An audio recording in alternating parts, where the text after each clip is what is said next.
जब आप ये कहते हैं कि मैं रोज़ उतना पढ़ नहीं पाता हूँ, इसके बुनियादी तौर पर 2-3 रीज़न्स हो सकते हैं। पहली बात तो कोई भी नहीं पढ़ पाता है, मैं भी नहीं पढ़ पाता हूँ उतना। हम लोग प्रिटेंड करते हैं कि हम बहुत पढ़ते हैं।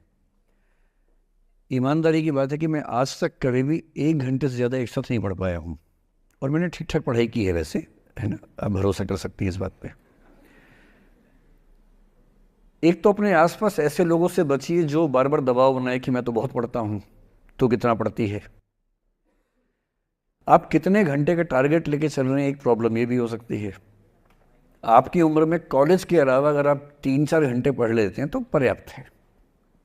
कॉलेज के 3 साल सिर्फ पढ़ाई के लिए नहीं है, पढ़ाई से ज़्यादा सीखने के साल हैं, मंच पे आने के साल हैं। दोस्तों के साथ फिल्म देखिए, दोस्तों के साथ आउटिंग पे जाइए, रेस्टोरेंट में बैठ के खूब बकवास कीजिए उनके साथ। उसमें जो सीखेंगे वो केवल पढ़ाई से नहीं सीखेंगे। तो दिन में 3-4 घंटे बहुत होते हैं।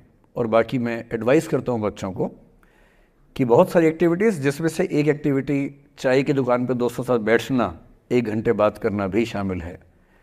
पर्सनैलिटी ग्रूमिंग के लिए बहुत ज़रूरी है। फिर आप लोगों की उम्र में इमोशंस थोड़े उठापटक होती रहती है। अगर आप महीने के 30 दिन में से 6-7 दिन बीच में नहीं पढ़ पाते डिस्टर्बेंस से, तो इसका मतलब है कि आप दिमागी तौर पर एकदम ठीक हैं। चिंता उनकी है कि जो रोज़ पढ़ रहे हैं।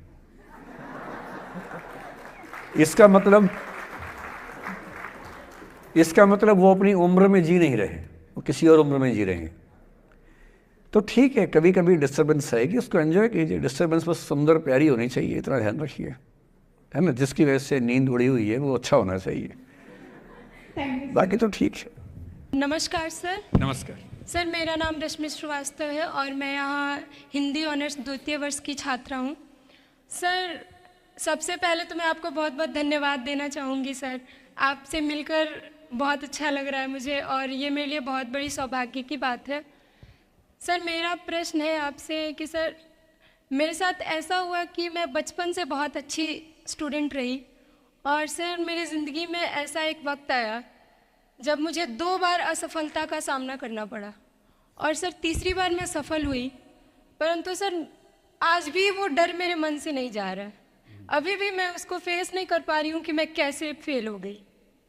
और सर कभी ऐसा होता है कि मैं सो रही हूँ और रात में मुझे वो डर लगता है कि आगे मैं नहीं कर पाऊँगी। मुझे ऐसा लगता है कि आगे अगर मैं कुछ अच्छा करना चाह रही हूँ तो मुझे उस असफलता का डर रहता है कि जो मैंने फेस किया है, और सर मैं उससे उभर नहीं पा रही हूँ।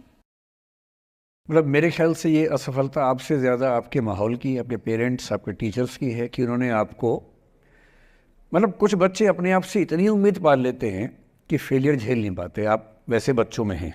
जो आपने कहा ना कि मैं शुरू से बहुत अच्छी स्टूडेंट रही हूँ, ये दुर्भाग्य की बात है, ये अच्छी बात नहीं है।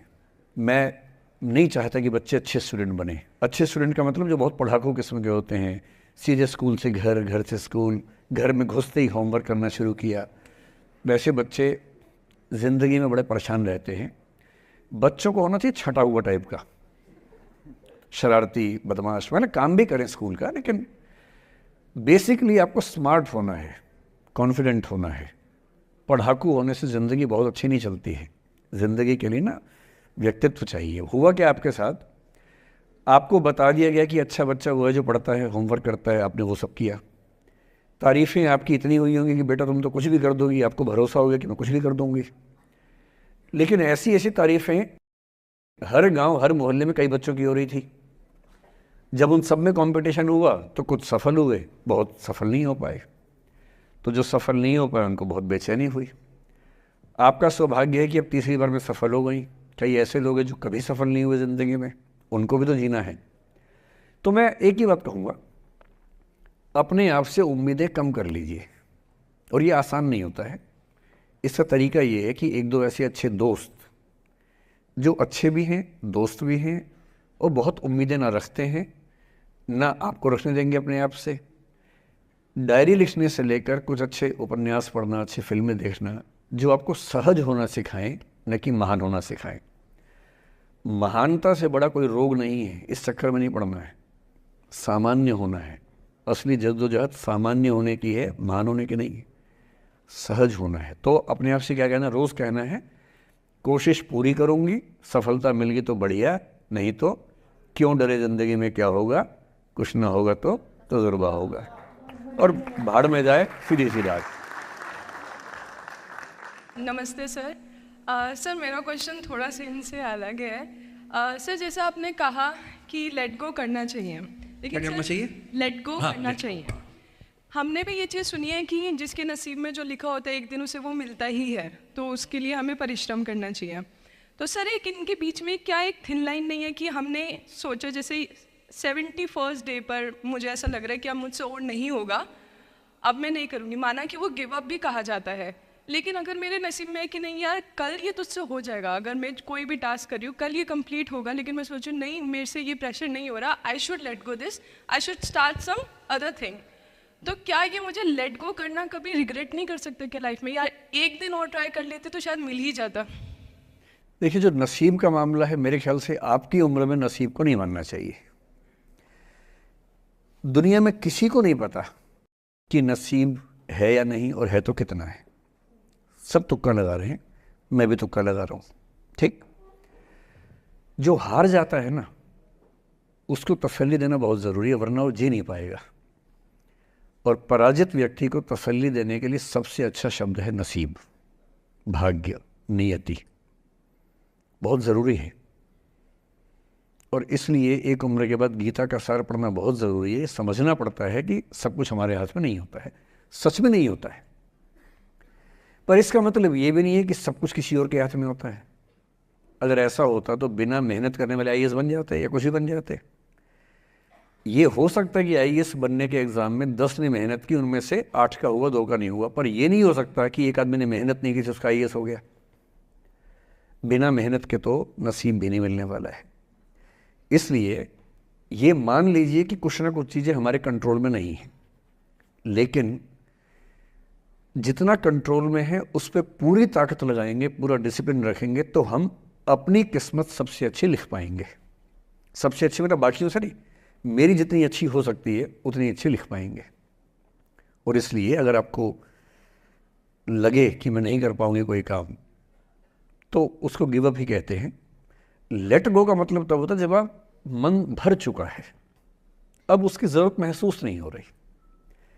जैसे आईएएस बनने की कोशिश कर रहे हैं, नहीं बन पाए, तैयारी छोड़ दी, गिव अप है। बन गए, नौकरी की, मज़ा नहीं आया, छोड़ दिया, ये लेट गो है। लेट गो करने के लिए पहले हासिल करना पड़ता है, या हासिल होने से पहले उस मनोभूमि पर पहुंचना पड़ता है जहां हासिल होने का सुख आपने महसूस कर लिया और उसमें मज़ा नहीं आया, ठीक ही है, औसत है, तब छोड़ दिया। इसलिए आपकी उम्र को शोभा नहीं देता कि हम नसीब की बात करें, ये शोभा देता है मेरी उम्र को। तो 30-40 के बाद नसीब, भाग्य, नियति चलेगा। फिलहाल कर्म पे भरोसा कीजिए, मेहनत, डिसिप्लिन, और मोटिवेशन से ज़्यादा महत्वपूर्ण है डिसिप्लिन, ध्यान रखिएगा। मोटिवेशन का ग्राफ ऐसा होता है, फिर ऐसे नीचे आता है धीरे धीरे, डिसिप्लिन ऐसे रहता है। और डिसिप्लिन वाला व्यक्ति हमेशा मोटिवेशन वाले व्यक्ति से ज़्यादा सफल होगा, ये मान के चलिए। सबसे अच्छा क्या है? Motivation with discipline. तो कोशिश कीजिए कि नसीब पे ना छोड़िए, अपने भरोसे कीजिए। All the best.